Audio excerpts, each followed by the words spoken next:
अस्सलाम वालेकुम नाजरीन, उरहान सीरीज की अगली नई एपिसोड में खुश आमदीद। नाजरीन, हर बार की तरह इस बार भी हम इस एपिसोड के तमाम पार्ट्स आज के दिन अपलोड कर देंगे, तो जुड़े रहिए उमर एक्सप्लेन के साथ। इस एपिसोड के आगाज में हम देखते हैं कि रात के वक्त काई कबीले में उरहान साहब और शहजादी अस्पोर्चा की शादी हो रही होती है और वो दोनों खेमे से बाहर निकल रहे होते हैं, जबकि बाहर सिपाही अपनी तलवारें ढालों से बजा रहे होते हैं। खलील कहता, सुल्तान उरहान ने क्या किया? सिपाही कहते, उन्होंने आसमान पर एक शानदार खेमा बनाया है। खलील पूछता, अस्पोर्चा खातून को खुश करने के लिए उन्होंने क्या कुछ नहीं किया? सिपाही कहते, उन्होंने गधे को घोड़ा, गाय को ऊंट और भेड़ को मेंढा बनाया। खलील फिर पूछता, क्या उन्होंने दिल तोड़ा? क्या उन्होंने कुछ बुरा कहा? खवातीन कहती, उन्होंने ना दिल तोड़ा ना कुछ बुरा कहा, उन्होंने अस्पोर्चा खातून से शादी की। खलील कहता, तो फिर अल्लाह इन्हें खुशो खरम रखे, आमीन। तो सब कहते हैं आमीन। जबकि इस दौरान हम देखते हैं कि शाहिनशाह और तमीरहान अपने सिपाहियों के हमरा कबीले पर हमला करने के लिए बाहर घात लगाए बैठे होते हैं। शाहिनशाह को गमज़दा देखकर तमीरहान कहता,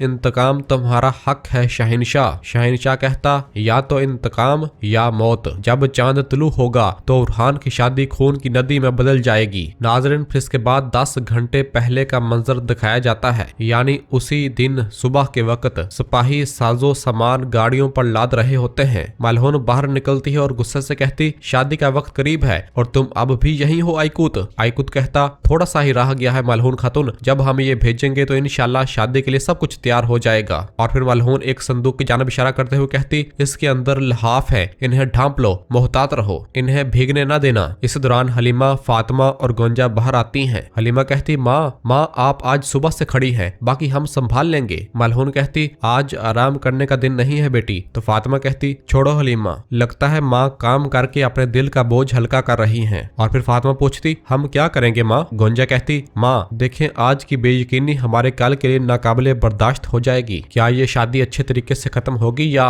मलहून फौरन कहती, ये हमारे सुल्तान का हुक्म है, हम अपने हिस्से का काम करेंगे। कहा जाता है कि शादी में बरकत है।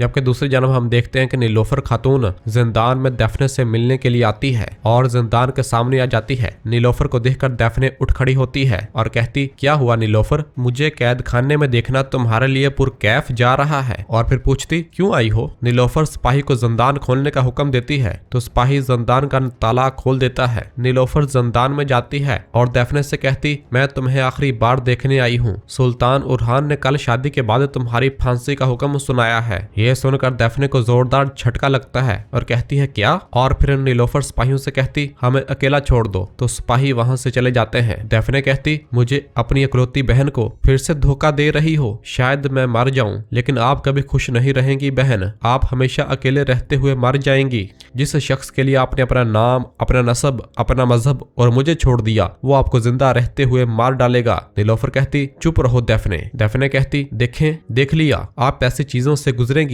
जो आप सिर्फ सुनने की भी मुतहम्मल नहीं हो सकती हैं। उरहान और अस्पोर्चा शादी करेंगे। जिस मोहब्बत पर आपने इतना भरोसा किया है वो राख हो जाएगी बहन। तो नीलोफर दफने को झंझोड़ते हुए कहती, मैंने कहा चुप रहो। और फिर रोने लग जाती है और कहती है, मैं जानती हूँ कि उरहान अस्पोर्चा से शादी करेगा। उसने मुझे और हमारी मोहब्बत को धोखा दिया। मैं जानती हूँ इसने हर वो चीज तबाह कर दी जिस पर मैंने यकीन किया और भरोसा किया। शादी का फैसला करके उरहान ने मुझे बहुत पहले ही मार दिया है दफने। जबकि दूसरी जानब हम देखते हैं कि महल की बलाई मंजिल पर अस्पोर्चा खातून बाहर शहर की जानब देख रही होती है और शहर पर लगे उस्मानी रियासत के परचम को देखती है तो कहती है, बोरसा, तुम और मैं एक ही किस्मत में शरीक हैं। उरहान ने एक माहिदे के साथ हम दोनों को फतह किया है। इसी दौरान ही पीछे से उरहान साहब आ जाते हैं और शहजादी को देखते हैं और कहते, शहजादी, ये तुम्हारे लिए मुश्किल होगा। इस शहर में रहना जो कभी तुम्हारा था, ये मुश्किल है। अस्पोर्चा कहती, लेकिन मुझे लगता है कि ये अच्छी बात है कि आप मुझे समझ सकते हैं। मैं माहिदे की शरायत के बारे में सोच रही हूँ। सुल्तान कहते, ये एक सख्त माहिदा होगा। अस्पोर्चा कहती, जी हाँ, मेरे लिए ये मुश्किल है उरहान साहब। मैं हर रोज एक ऐसे झंडे के नीचे सांस लूंगी जिसे मैं दुश्मन के तौर पर देखती हूँ। तो उरहान साहब कहते, दुश्मन नहीं बल्कि इत्तेहादी। तुम्हें अभी तक इसकी आदत नहीं हुई है, लेकिन अब इत्तेहादी भी नहीं, हम तुम्हारे साथ जिंदगी बांटेंगे।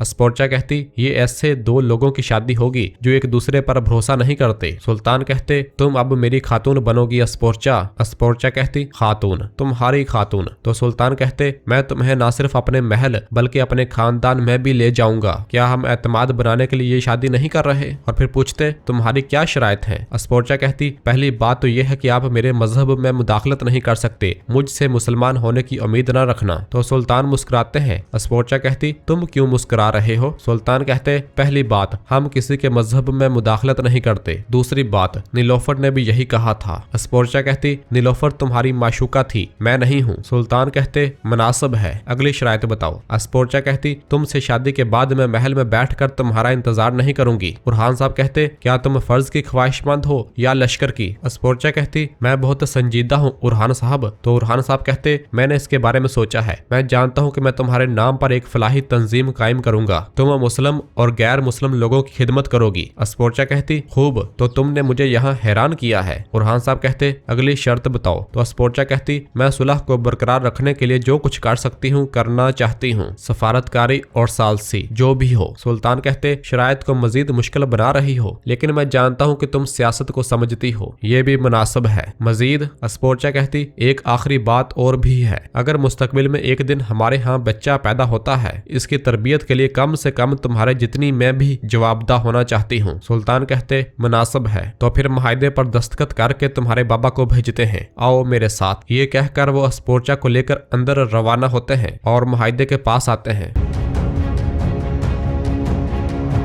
जबकि इधर जिंदान में नीलोफर डेफने से कह रही होती है वो ये शादी कबीले में करेगा, यहाँ हमारी शादी हुई थी डेफने, जिस रास्ते पर हम चलते थे वो अस्पोर्चा के साथ चलेगा। डेफने कहती क्या झूठ बोलूं बहन, मेरे पास इतना अहम मसला है कि मैं तुम्हारी मोहब्बत की नाकामी पर अफसोस नहीं कर सकती, मुझे कल फांसी दे दी जाएगी। तो नीलोफर कहती तुमने मुझे और मेरे बच्चे को मारने की कोशिश की, मैं पहले ही जानती हूँ कि तुम्हें मुझ पर अफसोस नहीं होगा। डेफने कहती बहन मैं मजबूर थी, जिसके लिए मैंने यकीन किया, जिसके लिए मैं तुम्हें यकीन नहीं दिलवा सकी, मुझे वो खंजर तुम्हारी तरफ उठाना पड़ा, हालांकि मैं मजबूर थी। नीलोफर कहती मैं भी मजबूर हूँ डेफने। तो डेफने रोते हुए कहती बहन क्या मेरे मरने से पहले हम आखिरी बार गले लग सकते हैं? खुदारा मैंने इनमें से कुछ भी खुशी से नहीं किया, बहन मुझे माफ कर दें। और ज़ारो कतार रोने लग जाती है। तो नीलोफर डेफने को गले से लगा लेती है, वो थोड़ी देर डेफने को गले से लगाए रखती है और फिर कहती तुम नहीं मरोगी। और ये कहते साथ ही एक चाबी निकाल कर जो कि जिंदान की होती है उसके हवाले कर देती है। डेफने पूछती ये क्या है? नीलोफर कहती जिस लम्हे मुहाफिज सिपाहियों को तब्दील किया जाएगा तुम उसी वक्त बच जाओगी, मैंने तुम्हारे लिए महल से बाहर निकलने का इंतजाम कर दिया है। डेफने कहती बहन क्या आप उरहान को धोखा देंगी? नीलोफर कहती गद्दारी सिर्फ वफादार लोगों के साथ मुतसव्वर होती है डेफने, मैंने इसके लिए होलफिरा को और उसने अस्पोर्चा के लिए नीलोफर को मार दिया, मैं कई बार मार चुकी हूँ डेफने, वो मुझसे मजीद कुछ नहीं छीन सकता। और फिर कहती है तुम जिंदा रहोगी बहन, और एक बार फिर उसे गले से लगा लेती है, जबकि डेफने अंदर ही अंदर बहुत ज्यादा खुश हो रही होती है। इधर उरहान साहब वो मुआहिदा अस्पोर्चा को दिखाते हुए कहते हैं तुम्हारे बाबा को दावत दी है लेकिन वो तख्त खाली नहीं छोड़ना चाहते। अस्पोर्चा कहती वो ठीक कर रहे हैं, यहाँ आना उनके लिए खतरनाक होगा। तो उरहान साहब कहते अस्पोर्चा क्योंकि तुम्हारे बाबा नहीं आ रहे हैं तो खुद को अकेला महसूस न करो, तुम्हारी जिंदगी अब मेरी अमानत में है। तो अस्पोर्चा खामोश हो जाती है। उरहान साहब कहते अस्पोर्चा अब हम शादी कर रहे हैं, तुम सुल्तान उरहान की खातून हो, ये तुम बहुत बार सुनोगी, आदत डाल लो तो बेहतर होगा। और फिर कहते मेरी खातून होने का मतलब सिर्फ मेरा नाम लेना नहीं है, खानदान के साथ रोटी बांटना, गम बांटना और इसी रास्ते पर चलना भी है। मैं खानदान को रियासत से और रियासत को खानदान से अलग नहीं करता, अब तुम भी मेरे खानदान से हो, ये बात हरगिज ना भूलना। अस्पोर्चा कहती नहीं भूलूंगी, मैं भी अब तुम पर भरोसा करने का इंतखाब कर रही हूँ उरहान, मुझे इस रास्ते में जिस चीज की सबसे ज्यादा जरूरत होगी वो बहरहाल ये एतमाद होगा। सुल्तान कहते हम मिलकर ये एतमाद यकीनी बनाएंगे, क्या ऐसा नहीं है? अस्पोर्चा कहती तो फिर जैसा कि आप कहते हैं मुबारक हो, और हाथ आगे बढ़ाती है। तो सुल्तान कहते तुम बहुत जल्द सीख गई हो, तुमने मुझे हैरान किया है, और अस्पोर्चा से हाथ मिला लेते हैं और कहते हैं मुबारक हो। और नाजरीन इसी जगह पर एपिसोड खत्म करते हैं, मिलते हैं बहुत जल्द अगली एपिसोड के साथ। और जिन दोस्तों ने अभी तक चैनल सब्सक्राइब नहीं किया वो जल्दी से चैनल सब्सक्राइब कर दें और बेल आइकन यानी घंटे वाले निशान को भी प्रेस कर दें ताकि आने वाले एपिसोड्स आपको आसानी मिल सकें। दुआओं में याद रखें। अल्लाह हाफिज।